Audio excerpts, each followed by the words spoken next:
Bismillahirrahmanirrahim. Assalamualaikum warahmatullahi wabarakatuh. Salam sejahtera buat kita semua. Hai guys, ketemu lagi dengan kanal YouTube Pelangi AA Wahyudi. Bersama gue tentunya host AA Wahyudi. Yang kali ini merupakan episode ke-15 perdana di 2026. Tak lupa gue ucapin selamat tahun baru buat semua pecinta kanal ini. Semoga kita semua diberi sehat, sukses, dan keberuntungan. Episode kali ini gue sengaja memilihkan yang ringan-ringan saja supaya tahun baru tidak langsung ngegas. Walaupun sebetulnya banyak hal-hal yang menarik yang bisa dibahas. Nah, episode kali ini mengetengahkan kumpulan pernyataan dari Menteri Keuangan Purbaya Yuda Sadewa. Kita ketahui beliau diangkat oleh Presiden Prabowo masuk dalam Kabinet Merah Putih tidak bersamaan dengan menteri-menteri yang lain setelah Prabowo terpilih menjadi presiden, yaitu Oktober 2024. Ia baru memimpin pada September 2025. Paling tidak ada 10 pernyataan Purbaya yang menurut gue yang menarik dan bisa kita petik hasil positifnya atau manfaatnya bagi negeri ini. Apa saja itu? Mari kita kulik. Yang pertama adalah ketika Dewan Ekonomi Nasional yang diketahui oleh Jenderal LBP menawarkan berdirinya Family Office, lantas oleh Purbaya ditolak apabila Family Office ini memerlukan anggaran. Bukan hal yang aneh kalau organisasi baru berdiri kemudian perlu anggaran. Juga tidak aneh kalau Menteri Keuangannya menolak, karena harus dianggarkan di awal tahun sebelumnya. Namun yang menjadi keanehan adalah yang minta adalah Luhut Binsar Panjaitan yang merupakan bos dari Purbaya ketika Luhut masih menjabat sebagai Menko Invest di era Presiden Jokowi. Saat itulah Purbaya adalah anak buah dari LBP. Tapi si Pur ini kayaknya cuek bebek. Dia nggak peduli bahwa yang minta dana adalah mantan atasannya. Untuk itu kita perlu apresiasi dan acungkan jempol untuk Purbaya. Kemudian yang kedua, ia menyatakan bahwa saya hanya bertanggung jawab kepada RI 1. Nah, ini tentu hal yang menarik karena sekarang ini orang bingung. Siapa sih yang jadi presiden RI? Prabowo ataukah presiden-presiden yang lain ataukah tokoh-tokoh yang lain? Sepertinya Pak Prabowo sedang mencari bentuk bagaimana beliau memimpin negeri ini. Kita dorong Pak Prabowo supaya lebih gercep, lebih tegas dalam memimpin kapal besar yang bernama NKRI. Yang ketiga, terkait dengan utang WUS yang besar. Waktu itu banyak wacana bahwa nanti utang WUS atau kereta api cepat Cina ini dibiayai atau dibayar utang-utangnya dengan APBN. Namun Purbaya menolak apabila APBN harus keluar dana. Pernyataan dia cukup tegas dan lugas.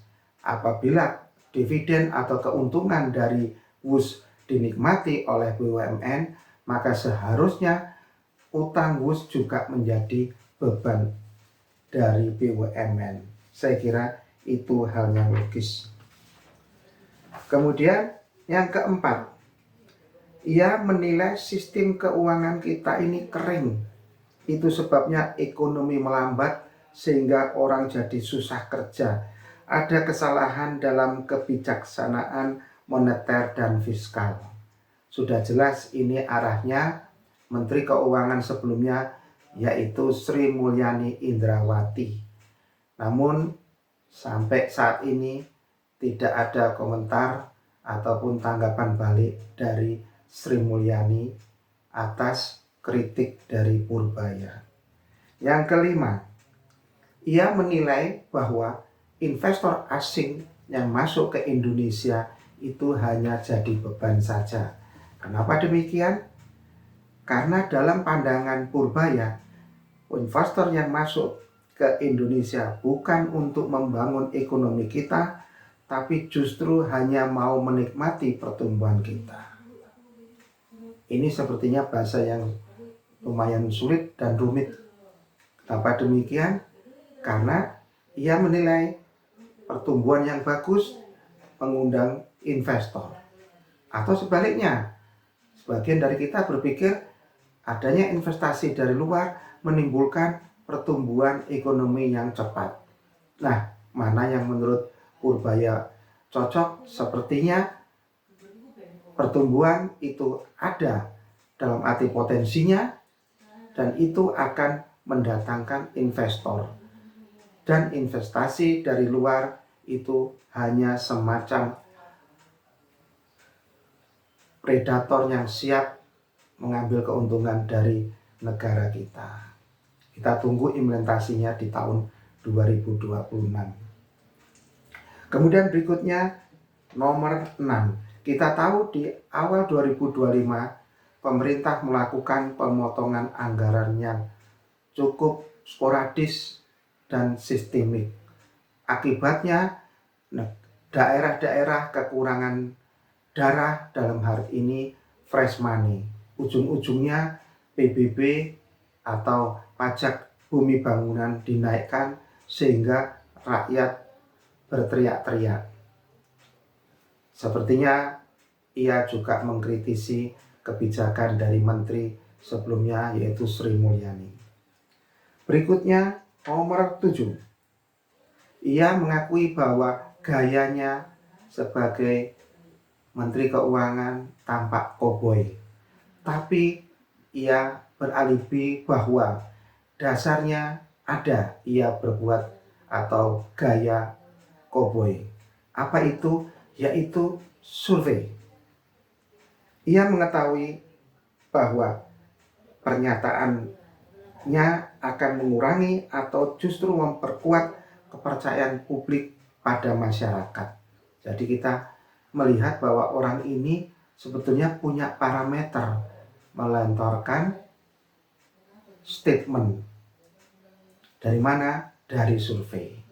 Kita tunggu pernyataan-pernyataan Purbaya ke depan yang mungkin lebih ganas ataupun terengginas.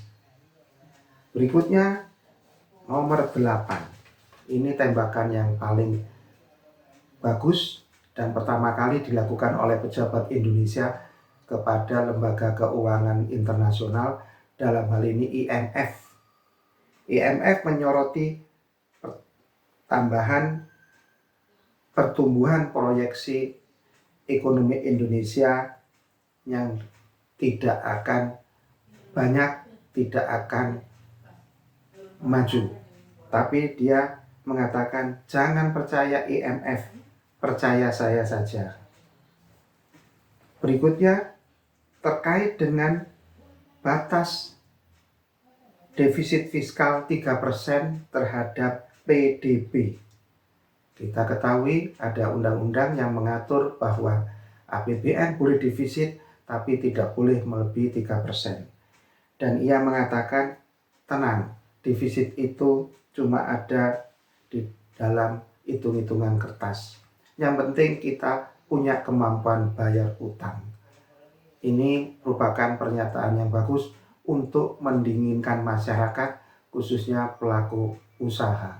Karena kalau utang terlalu besar juga akan memberatkan rakyat, dalam hal ini para pengusaha. Terakhir, nomor 10.